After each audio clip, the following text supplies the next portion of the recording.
Brazilian researchers have developed a biodegradable film that can replace plastic in food packaging.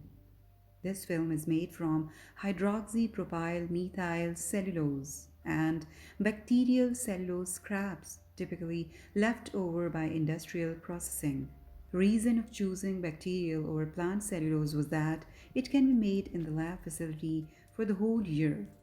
In addition, researchers also found that cellulose secreted by bacteria contains nanometric fibers to give it a high tensile strength, which considered to be beneficial for producing food packaging. In the first step, researchers first milled the scraps of bacterial cellulose obtained from a local company that makes biofilms for dressing wounds into a fine powder and then subjected it to sulfuric acid hydrolysis, producing a bacterial cellulose nanocrystal suspension. Second step was to achieve desired film properties.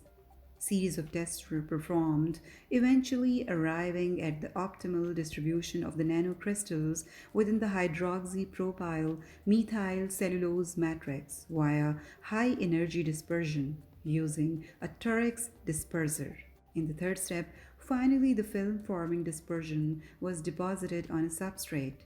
Once the solvents evaporated, which took between 24 to 48 hours, a transparent food grade film was achieved. The only reason currently preventing its use in packaging is its low mechanical strength compared to films derived from petroleum, and it is also highly permeable to water vapors.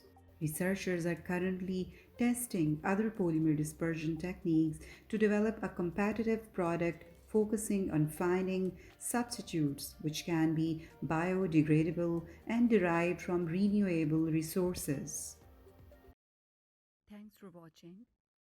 Please like, subscribe, and share. Stay safe and sane. Science will win.